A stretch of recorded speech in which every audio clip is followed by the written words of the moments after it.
압살롬은 4년 동안 매우 주도 면밀하게 반역을 준비했습니다. 이스라엘 사람들이 보기에 압살롬은 여전히 참 준수했습니다. 그들이 보기에 딱 왕으로서 참 적합한 외모와 나름대로의 준수함을 가지고 있었고 모든 이스라엘은 그 사실을 인정했습니다. 그러면서 4년 동안 백성들의 마음 하나하나를 훔치기 위해서 왕의 재판을 받으러 오는 사람들을 미리 만나서 계속해서 다윗 왕의 정치가 이제는 옛날 같지 않다, 백성들을 돌아보지 않는다, 이런 것을 계속 심어주고 자기가 왕이 되면 정말로 공의롭게 재판을 할 수 있다라고 하는 생각을 계속 심어주고, 또 어느 지파의 사람들이 가장 불만이 많은가, 어떤 불만을 가지고 있는가, 이것을 4년 동안 조사를 한 것으로 여겨집니다. 그 조사한 결과 압살롬은 바로 하나님 앞에서 하나님의 이 나라를 이제 가장 뺏어가기가, 다윗에게서부터 뺏어오기가 좋은 지역이 어디인가, 이것을 고민한 끝에 어디로 결정했어요? 헤브론으로 결정을 했습니다. 그래서 다윗의 정치의 가장 주요 요직에 있는 200명을 초청했고, 그들을 속였지만 나중에는 아히도벨을 자기 편으로 삼은 것으로 인해서 그 200명도 아마도 어쩔 수 없이 압살롬의 반역에 동참을 할 수밖에 없는 상황으로 끌고 갔던 것이죠. 그러면서 실제로 압살롬의 반역은 거의 성공을 했습니다.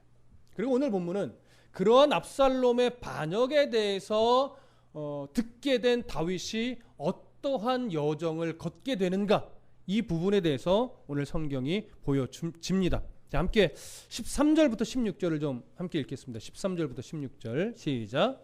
전령이 다윗에게 와서 말하되 이스라엘의 인심이 다 압살롬에게로 돌아갔나이다 한지라. 다윗이 예루살렘에 함께 있는 그의 모든 신하들에게 이르되 일어나 도망하자. 그렇지 아니하면 우리 중 한 사람도 압살롬에게서 피하지 못하리라. 빨리 가자. 두렵건대 그가 우리를 급히 따라와 우리를 해하고 칼날로 성읍을 칠까 하노라. 왕의 신하들이 왕께 이르되 우리 주 왕께서 하고자 하시는 대로 우리가 행하리이다. 보소서 당신의 종들이니이다 하더라. 왕이 나아갈 때에 그의 가족을 다 따르게 하고 후궁 10명을 왕이 남겨두어 왕궁을 지키게 하니라. 자, 지금 읽은 이 본문을 보면 다윗에게 어떤 소식이 들려오냐면 이스라엘의 인심이 다 압살롬에게 돌아갔습니다. 얘기는 결국 뭐예요? 모든은 아니지만 대부분의 이스라엘이 압살롬의 반역을 지지하고 있다라고 하는 것이죠. 사실 이 정보에 대해서 진위 여부를 판단할 만한 여유는 없었습니다. 그래서 이 소식을 듣자마자 다윗은 신하들에게 궁을 빠져나가, 말하자면 도망가자, 피신을 하자, 피난을 가자, 이렇게 이야기를 하는 겁니다. 우리가 좀 지난 날의 다윗, 우리가 알고 있는 다윗에 대한 성향을 본다면 사실 이렇게 쉽게 궁을 포기하고 나아가리라고 생각을 잘 못합니다. 예를 들어 하나님 앞에 엎드려서 하나님 이런 상황인데 어떻게 할까요? 묻든지, 아니면 예전처럼 지혜롭게 지혜를 발휘해서 압살롬의 반역을 어떻게 해요? 진압하기 위해서 여러 가지 방법을 사용하든지, 이렇게 용기 있게, 때로는 지혜롭게, 때로는 하나님께 나아가 물으며 처신을 했어야 하는데, 지금은 의외로 아무것도 하지 않고 빨리 예루살렘을 빠져나가자, 이렇게 얘기를 합니다. 그러니까 한 가지 우리가 생각해 봐야 될 것은, 다윗이 왜, 물론 노년의 다윗이기는 하지만 다윗이 왜 이렇게 빨리 예루살렘을 포기하고 도망가기로 결정한 것일까? 이 부분 한번 생각해 보실 필요가 있습니다. 15장, 16장, 17장을 쭉 흘러가 보시다 보면 느껴지실 텐데요. 다윗은 지금 이 상황을 딱 맞닥뜨리면서 그의 마음 안에 아주 중요한 사실 한 가지가 떠오른 것으로 여겨집니다. 그것이 뭐냐면 지금 압살롬의 반역은 단순하게 큰 일이 아니라 자신의 지난날 지었던 범죄에 대한 하나님의 징계라고 하는 사실을 그 순간 분명하게 다윗은 순간적으로 생각이 들었던 것으로 여겨집니다. 그것은 피난길에 또 여러 사람을 만나는 과정 속에서 그런 뉘앙스들은 계속 드러나기 때문에 그렇게 볼 수 있는 겁니다. 자, 그렇기 때문에 일단 지금 이것은 하나님이 내게 주시는 징계이구나, 이걸 느낍니다. 또 하나, 이 압살롬의 반역이 너무나 주도 면밀했고 전국적으로 동시다발적으로 이 상황이 벌어졌기 때문에 사실은 누가 적군이고 누가 아군인지 아직 판단하기가 어렵습니다. 그리고 또 하나, 지금 이대로 가만히 있다가는 분명히 예루살렘으로 오는 압살롬과 뭐 해야 돼요? 싸워야 돼요. 싸우면 어떻게 됩니까? 일단 예루살렘 성, 이 성이 무너집니다. 그리고 이 성에 있는 많은 백성들이 억울하게 죽임을 많이 당하고 다치는 사람도 많이 일어날 겁니다. 다윗은 이것이 옳지 않다라고 여긴 겁니다. 아버지와 아들이 예루살렘에서 전쟁을 벌이는 것도 옳지 않고 그 전쟁으로 예루살렘이 폐허가 되고 많은 백성들이 피해를 당하는 것도 옳지 않다라고 여긴 거죠.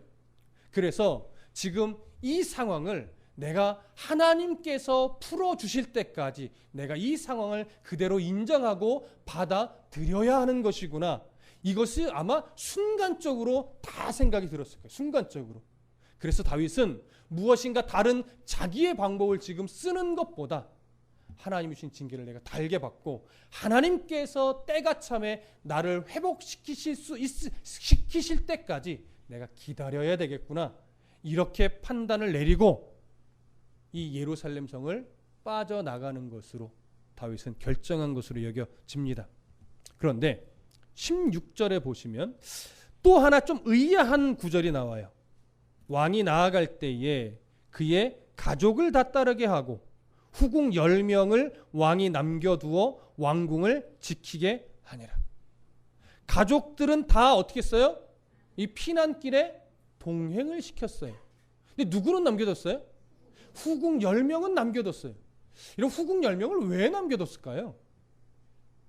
여기서 좀 생각하게 되는 것이 뭐냐면 분명히 그의 가족을 다 따르게 했는데 후궁은 남겨뒀어요. 그러니까 다윗의 시선에서, 또 당시 문화적 시선인지는 모르겠으나 후궁은 왕의 가족 대열에 들어간 것 같으세요? 들어가지 않은 것 같으세요? 그렇죠. 후궁은 왕의 가족으로서 인정받지 못한 것으로 여겨집니다. 그래도 너무한 것 아닙니까? 이렇게 볼 수 있을 거예요. 근데 아마 다윗 입장에서는 후궁을 무시한 것이 아니라 후궁은 왕의 가족으로 인정을 받지 않았기 때문에 후궁을 해코지하지는 않을 것이다, 이렇게 여겼을 것으로 봅니다. 그래서 후궁 10명은 남겨두어서 나름 왕궁을 지키게 하고 죽임을 당할 가능성이 높은 가족들만큼은 다 데리고 피난길에 나간 것으로 이렇게 여겨집니다. 그런데 이제 다음 시간에 확인이 되겠지만 이 후궁 10명을 남겨둔 것으로 인해서 나단 선지자의 예언이 성취되어지게 되죠. 어떻게 해요? 사무엘하 12장 11절에 보면 나단이 범죄한 다윗에게 이런 말을 해요. 그 사람들이 네 아내들과 더불어 백주에 동침하리라. 그래서 이 후궁은 바로 그 아내들의 속함을 받아서 좀 큰 변고를 당하는 이런 일들이 벌어지게 되는 거죠. 그 나중에 다음 시간에 아마 우리가 확인을 하게 될 겁니다. 어쨌든 그런 이유로 다윗은 궁을 빠져나갔고 후궁 10명은 궁에 남게 되었습니다. 자, 17절 18절 함께 읽습니다. 시작. 왕이 나감에 모든 백성이 다 따라서 벳메르하게 이르러 멈추어 서니 그의 모든 신하들이 그의 곁으로 지나가고 모든 그렛 사람과 모든 블렛 사람과 및 왕을 따라 가드에서 온 모든 가드 사람 600명이 왕 앞으로 행진하니라. 자, 다윗성 동편에 위치한 별궁인데요. 벳메르학은 그러니까 아직은 멀리 가지는 않은 겁니다. 벳메르학쯤에 왔을 때 거기에 보니까 누가 동행을 하게 되냐면 모든 그렛 사람 그리고 모든 블렛 사람이 동행했다고 하는데 이 두 그룹은 어떤 그룹으로 여겨지냐면 블렛의 출신의 시위대장이었던 분하야라는 인물이 거느렸던 경호부대로 여겨집니다. 그래서 왕을 경호하던 경호부대원들이 왕의 피난길에 함께 동참을 한 것으로 여겨지고 또 한 그룹이 설명이 되죠. 바로 가드에서 온 600명. 이 600명도 왕을 따랐다고 합니다. 이 가드에서 온 600명이 정확하게 누구냐라고 할 때 좀 견해가 좀 있기는 해요. 근데 뭐 그 견해들을 살펴볼 필요까지는 없을 것 같고 우리는 이렇게 보는 것이 나을 것 같습니다. 이 가드에서 온 600명은 누구냐? 다윗이 사울을 피해서 유랑 생활을 할 때 그 다윗과 함께 공동체를 이루었던 사람들. 그래서 어디까지도 같이 갔었어요? 가드로 망명할 때도 같이 갔던 600명. 그들이 다윗이 유다의 왕이 되고 이스라엘의 왕이 되는 그 과정 속에서도 함께 계속 함께했던 것으로 여겨집니다. 그래서 지금 이 순간도 끝까지 다윗과 함께하기 위해서 가드에서 함께 따라왔던 이 600명도 지금 왕의 피난길에 동참한 것으로 우리가 이렇게 여겨집니다. 그런데 이제 다윗이 그 600명에 대해서 사실은 몇 가지 이야기를 합니다. 자, 15장 19절부터 23절을 함께 읽겠습니다. 19절부터 23절 시작. 그때에 왕이 가드 사람 이때에게 이르되 어찌하여 너도 우리와 함께 가느냐?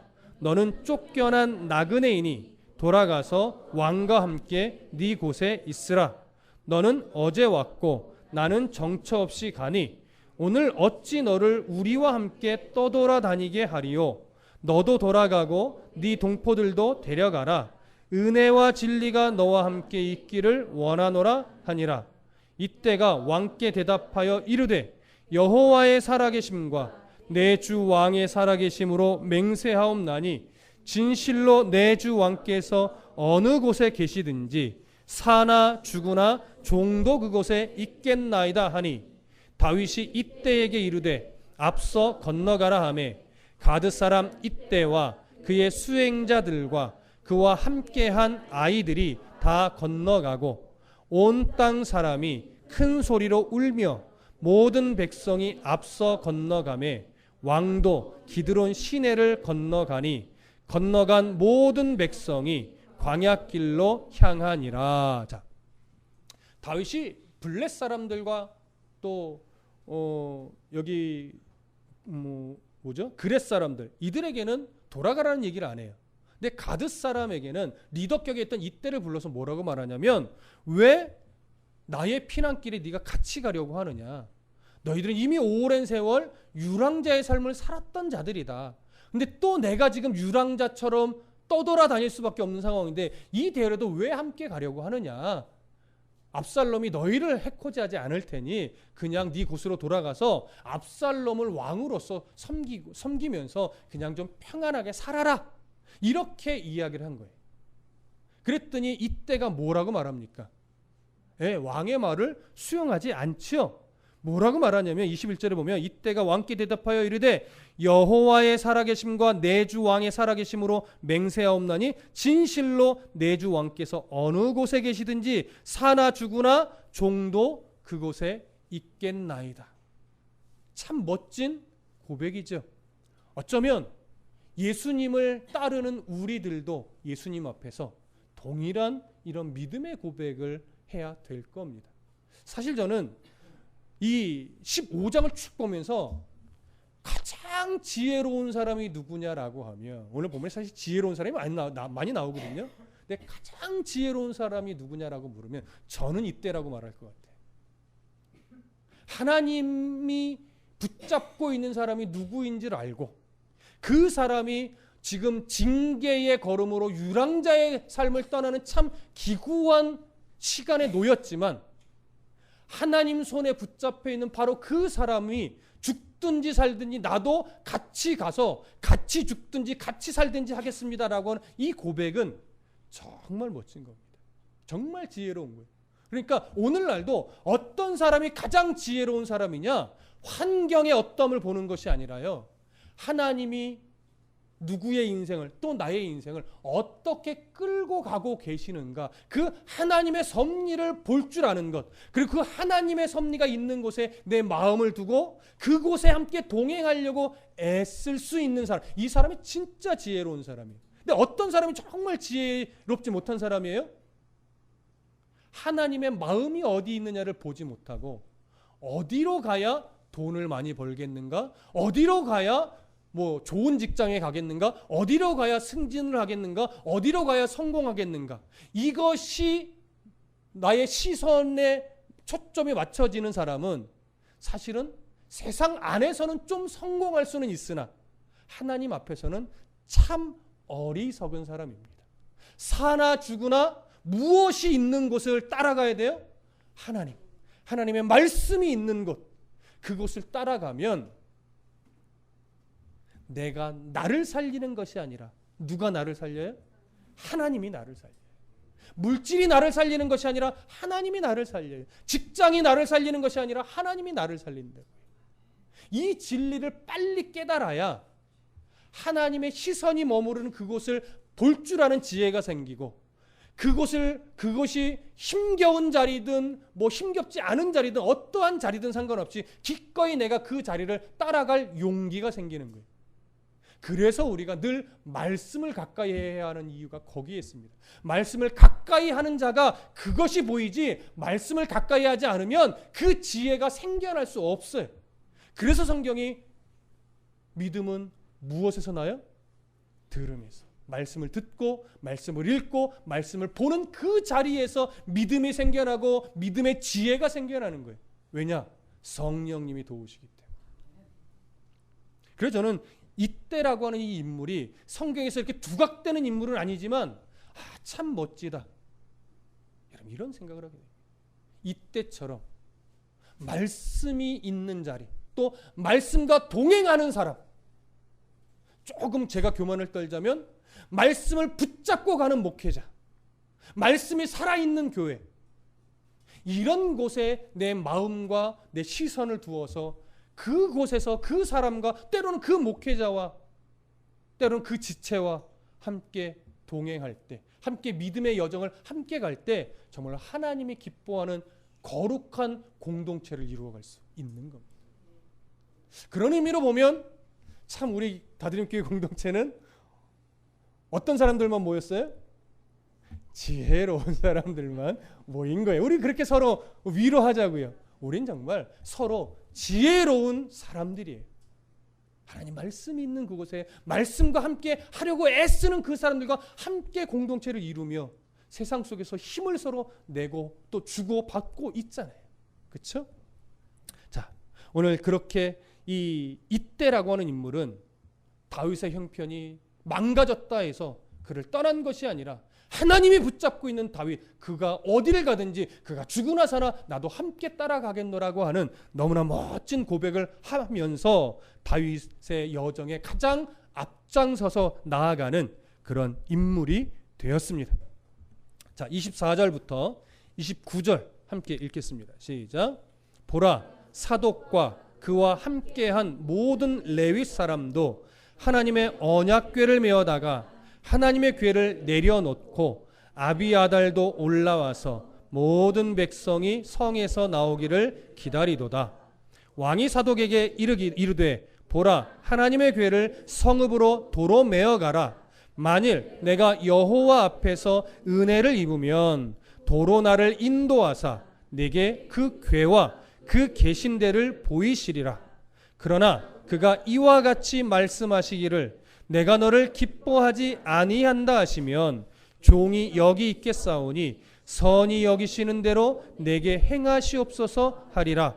왕이 또 제사장 사독에게 이르되 네가 선견자가 아니냐?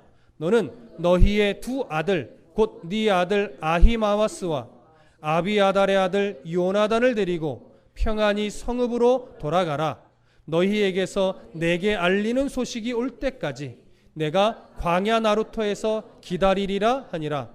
사독과 아비아달이 하나님의 궤를 예루살렘으로 도로 메어다 놓고 거기 머물러 있으니라. 자, 다윗이 이제 그 여정을 또 계속 이어가는데 기드론 시내를 건너서 이제 본격적으로 도망자의 길에 들어섰을 때 누가 기다리고 있었습니까? 오늘 성경을 보니까 제사장 사독, 그리고 또 제사장 아비아달, 그리고 그와 함께 여러 레위인들이 무엇을 가지고 기다리고 있었어요? 하나님의 궤, 언약궤를 가지고 다윗을 따르려고 기다리고 있었습니다. 자, 왜 이 제사장과 레위 사람들은 언약궤를 가지고 다윗을 기다리고 있었던 걸까요? 어쩌면 이렇게 생각할 수도 있을 거예요.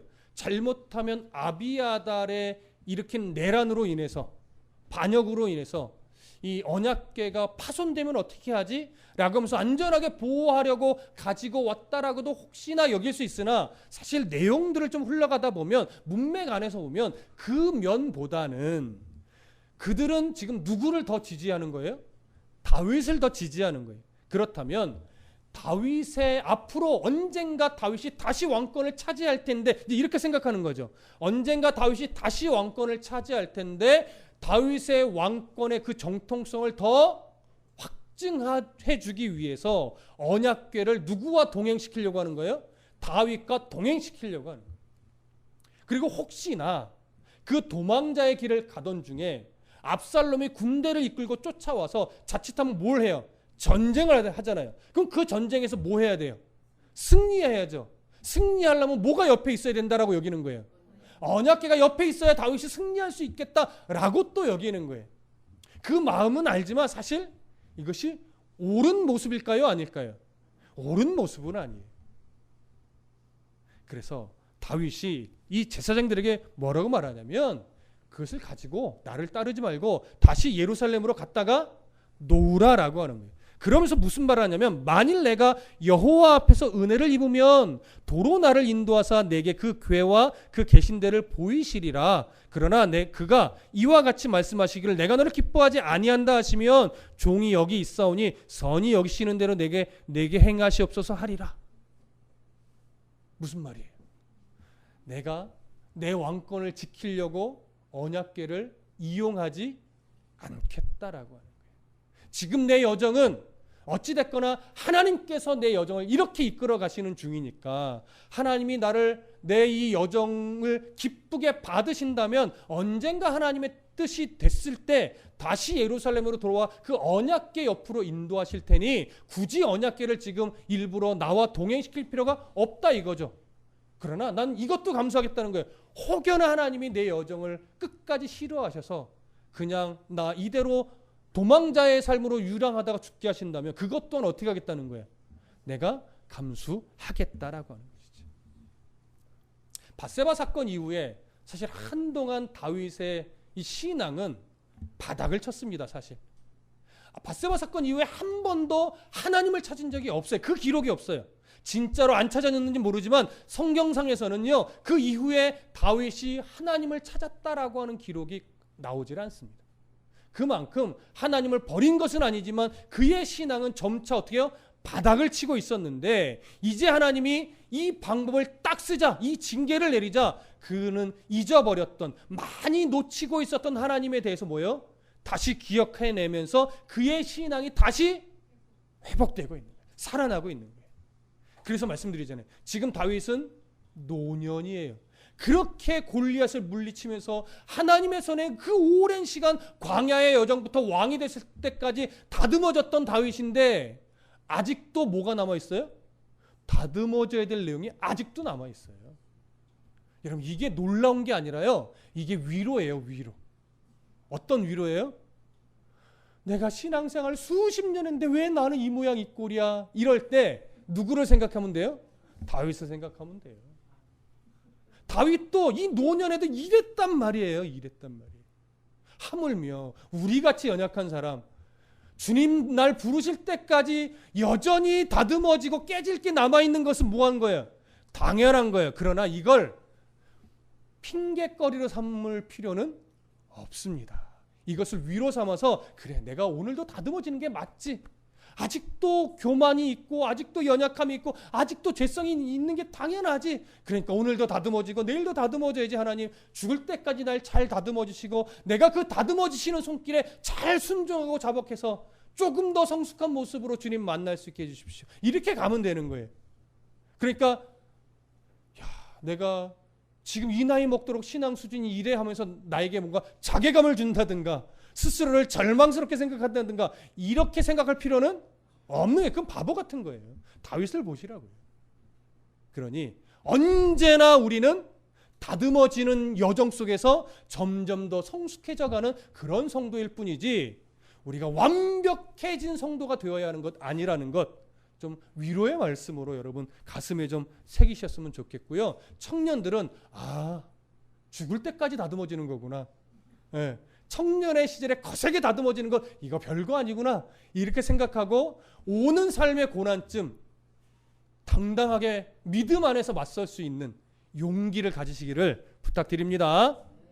자, 그렇게 제사장이 가지고 온 언약궤를 이용하려 들지 않고 돌려보내면서 한 가지 부탁을 합니다. 그것이 뭐냐면 당신은 제사장이니 하나님의 뜻을 묻고 받는 제사장이니 예루살렘에 가서 하나님의 뜻을 물어주십시오. 그리고 예루살렘의 형편을 좀 파악해 주십시오. 그러고 나서 내가 여기서 기다릴 테니 당신들의 아들, 오늘 성경 그 아들 이름을 뭐라고 말해요? 사독의 아들은 아히마아스, 또 아비아달의 아들은 요나단이에요. 이 두 사람에게 그 하나님의 뜻과 예루살렘의 상황을 알려주어서 나에게 좀 전달해 주십시오. 자, 무엇을 구하는 거예요? 하나님의 뜻을 구하는 거예요. 이렇게 다윗은 다시 한번 신앙이 하나님 중심으로 뭐하고 있어요? 회복되고 있어요. 이게 중요한 거예요. 여러분, 우리는 틈틈이 잊어버릴 거예요.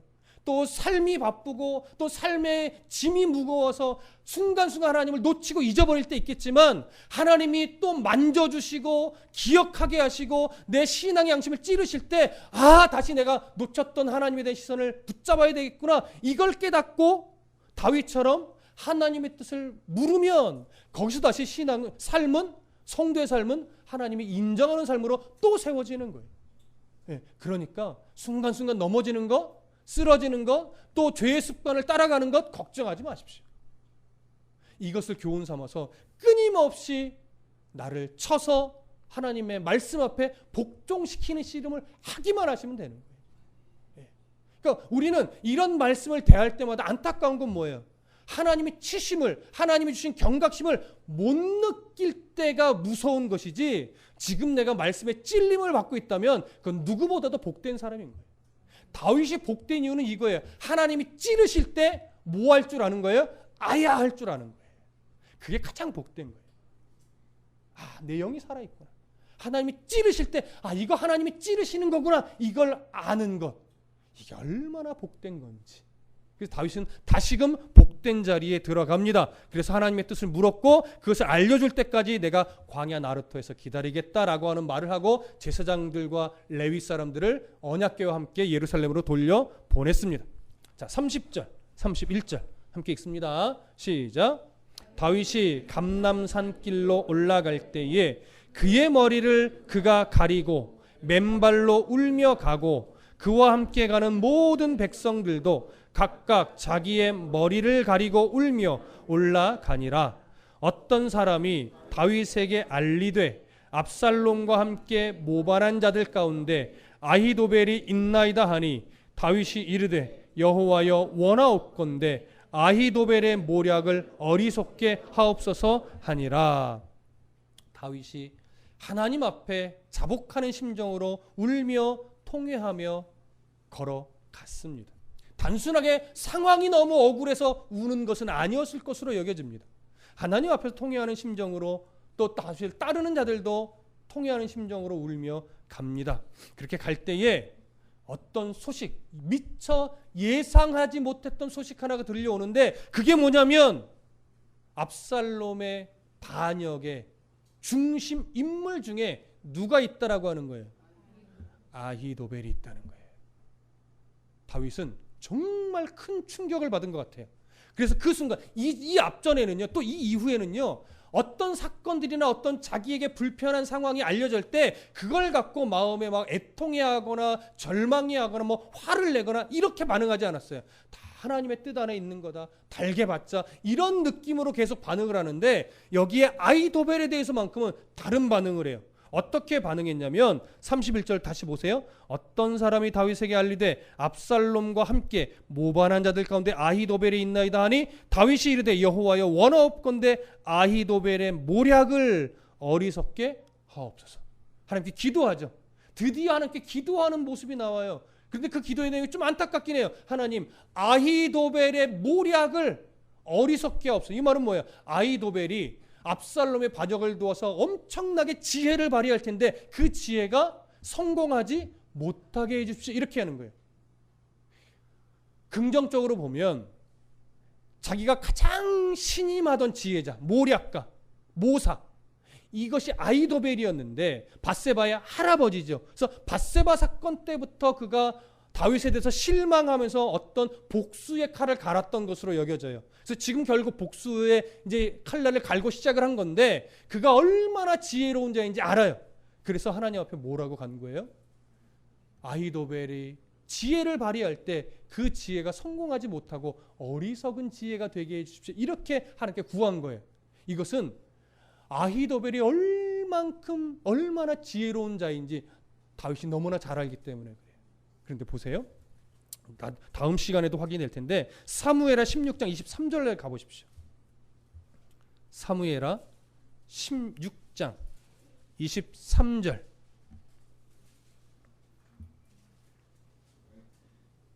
자, 찾으셨으면 함께 읽습니다. 시작. 그때에 아히도벨이 베푸는 계략은 사람이 하나님께 물어서 받은 말씀과 같은 것이라. 아히도벨의 모든 계략은 다윗에게나 압살롬에게나 그와 같이 여겨졌더라. 여러분, 무슨 의미로 여겨지십니까? 아히도벨이 베푸는 계략은 사람이 하나님께 물어서 받은 말씀과 같은 것이래요. 그럼 아히도벨의 지혜는 항상 하나님에게서 온 거란 얘기일까요? 그거 아니에요. 이 말은 뭐냐면 아히도벨의 지혜가 얼마나 출중한지 그가 말하면 다윗도 압살롬도 하나님이 하신 말씀처럼 여기고 그의 말을 전폭적으로 지지하고 따랐다는 얘기예요. 거꾸로 뒤집어서 얘기하면 여러분, 한동안 다윗이 하나님을 찾지 않았어요. 왜 그랬을까요? 아히도벨이 너무나 지혜로운 이 조언들이나 지혜를 다윗에서 발휘해 주니까 다윗이 사람의 지혜를 의지하여 하나님을 찾지 않아 온 거예요, 여러분. 이게 다윗이 한동안 실수한 거란 말이에요. 그러니 사람의 지혜를 의지하니 그 사람에 의해서 다윗은 지금 무슨 일이 벌어진 거예요? 나라를 빼앗기고 도망자의 삶을 살게 되는 이런 상황이 벌어진 거예요. 그러니까 다윗이 이런 삶을 살게 된 것은 밧세바 사건 이후로 여러 가지 범죄함도 있지만 또 하나, 그는 한동안 하나님의 지혜를 사실은 의지하지 않았어요. 사람의 지혜를 의지했어요.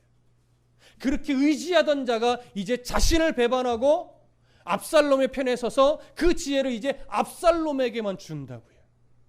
그러니 다윗은 지금 충격을 받은 거예요. 이 상황을 다시 돌이킬 수 있는 분은 누구밖에 없음을 고백합니까? 하나님밖에 없음을 고백하는 거예요. 그래서 이 아히도벨에 대해서 뭐 암살을 지시하지는 않았죠. 그에 대한 심판은 누구에게 맡기는 거예요? 하나님께 맡기는 거예요. 긍정적으로 보면. 그러나 이 모습마저도 다윗은 자신이 하나님의 지혜를 멀리했던 자기의 연약함의 결과인 거예요. 그러니 하나님께 맡길 수밖에 없죠. 하나님, 제가 아히도벨의 지혜를 너무나 의지했습니다. 하나님만 의지했어야 되는데 하나님보다 이 아히도벨을 더 의지했었네요. 이 고백이 사실은 이 기도에 담겨 있다고도 우리는 볼 수 있는 겁니다. 저와 여러분 인생의 삶이 똑같습니다. 여러분, 아무리 돈이 많고 아무리 똑똑한 사람이라도 하나님의 지혜를 앞설 수는 없습니다. 근데 우리는 이 세상을 살아나갈 때요, 하나님의 말씀보다 예를 들어 돈에 좀 눈이 밝은 누군가의 말을 더 의지할 때도 많아요. 처세술에 능한 누군가의 말을 더 의지할 때가 많아요. 하나님의 가치관보다도 하나님이 사랑하는 사람은 결국은 내가 그때 왜 그 사람의 말을 들었을까? 내가 하나님을 더 의지하고 하나님은 분명히 말씀 안에서 그런 어떤 선택이 옳지 않음을 나한테 알려줬는데 내가 그때 눈이 어두워서 돈의 눈이 더 멀어서 내가 왜 그런 선택을 했을까? 이런 고백을 한 번쯤 하게 된단 말이지. 그래서 다윗이 하나님의 지혜를 의지하지 않고 아히도벨의 지혜를 의지했다가 이러한 어떤 하나님의 징계를 받았던 것 정말 교훈 삼아서 우리들의 모든 인생 속에 항상 아무리 지혜로운 사람의 말이 정말 그럴듯해도 먼저 무엇과 비교를 해야 돼요? 하나님의 가치관과 그 사람의 지혜가 부합한지를 먼저 점검하셔야 되는 거예요. 우리의 욕심은 하나님의 가치관보다도 돈이 더 잘 벌릴 수 있거나 좋은 직장을 갈 수 있거나 승진할 수 있거나 성공할 수 있거나 이것의 가능성이 자꾸 더 커 보이면 하나님의 가치관보다 뭘 선택하는 성향이 많은 자들이에요. 우리는 이걸 선택하는 경향이 많은 사람이라고. 그러나 지혜로운 자는 하나님의 가치관을 먼저 생각해서 아무리 이걸 쥘 수 있고 가능성이 거의 99%라 하더라도 이건 하나님의 가치관과 달라 하면 내가 손해를 볼지언정 이걸 뭐 할 수 있어야 돼요? 놔야 돼요. 그게 지혜로운 거예요. 여러분, 이것이 진짜 지혜라고 하는 것을 입술로만 아멘하지 마시고 정말 가슴으로 여러분이 아멘이 되어지기를 소원합니다. 네. 다윗은 노년에 이걸 또 한 번 깨닫습니다. 자, 32절부터 37절을 함께 읽겠습니다. 32절부터 37절 시작. 다윗이 하나님을 경배하는 나루턱에 이를 때에 아렉 사람 후세가 옷을 찢고 흙을 머리에 덮어 쓰고 다윗을 맞으러 온지라. 다윗이 그에게 이르되 네가 만일 나와 함께 나아가면 내게 누를 끼치리라. 그러나 네가 만일 성읍으로 돌아가서 압살롬에게 말하기를 왕이여 내가 왕의 종이니이다. 전에는 내가 왕의 아버지의 종이었더니 이제는 내가 왕의 종이니이다 하면 네가 나를 위하여 아히도벨의 모략을 패하게 하리라. 사독과 아비아달 두 제사장이 너와 함께 거기 있지 아니하냐. 네가 왕의 궁중에서 무엇을 듣든지 사독과 아비아달 두 제사장에게 알리라.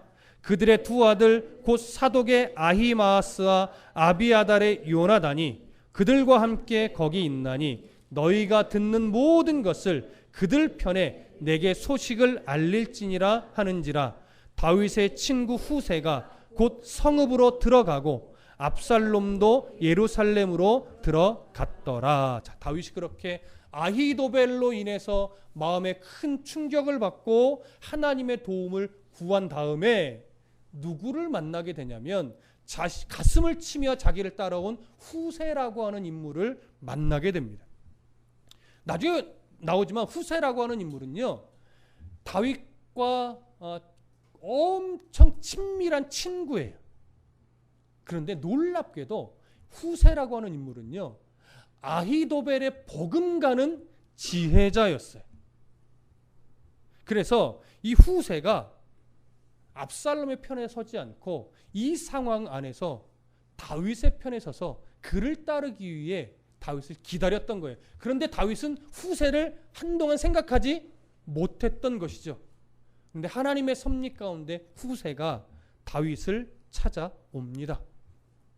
근데 다윗이 후세에게 이렇게 말해요. 네가 만일 나와 함께 나아가면 내게 누를 끼치리라. 마치 너는 나를 따르면 안 돼. 네가 따라오면 나한테 손해만 안 돼. 이런 뉘앙스처럼 여겨지지만 그런 것은 아닙니다. 아마도 후세는 다윗만큼이나 꽤 노년이었을 것으로 여겨집니다. 그러니까 지금 노년에 있는 네가 나와 함께 이 도망자의 여정에 동참하는 것보다는 더 좋은 게 있다. 그게 뭐냐면 너는 지혜자이니 나와 함께 도망자의 길에 가지 말고 예루살렘으로 빨리 돌아가서 압살롬 편에 선 것처럼 이야기를 해라. 그리고 나서 지금 압살롬 옆에 아히도벨이 있으니 네가 압살롬 편의 선자처럼 이야기를 한 다음에 아히도벨의 모략을 네가 옆에서 무력화시켜라. 그리고 필요한 소식들을 나한테 전달해 줘라. 그것이 내게 더 큰 도움이 된다. 라고 하면서 후세와의 만남을 하나님의 섭리로 그는 인정을 하고 후세에게 이런 부탁을 하는 겁니다. 그래서 후세는 그 말을 수용하고 바로 어디로 돌아가요? 예루살렘으로 돌아갔어요. 그랬더니 37절 보니까 다윗의 친구 후세가 곧 성읍으로 들어가고 압살롬도 예루살렘으로 들어갔더라. 어떻게 보면 거의 간발의 차이일 거예요. 만약에 압살롬이 예루살렘에 들어가고 나서 후세가 들어갔다면 압살롬 편의 선자처럼 꾸미기가 매우 어렵죠. 근데 그 자리에 먼저 들어가서 예루살렘을 나가지 않은 것처럼 말했기 때문에 그는 압살롬을 속이기가 그래도 수월했을 거예요. 나중에 16장으로 가보면 처음에는 압살롬이 후세의 말을 믿지 않습니다. 근데 후세가 적극적으로 압살롬을 높일 때 그가 믿어요.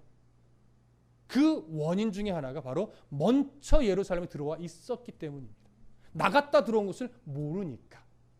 그래서 이런 섭리들을 우리가 보게 됩니다. 여러분, 우리가 15장을 이제 정리를 했는데, 여러분, 우리 15장을 정리하면서 우리는 한 가지를 봅니다.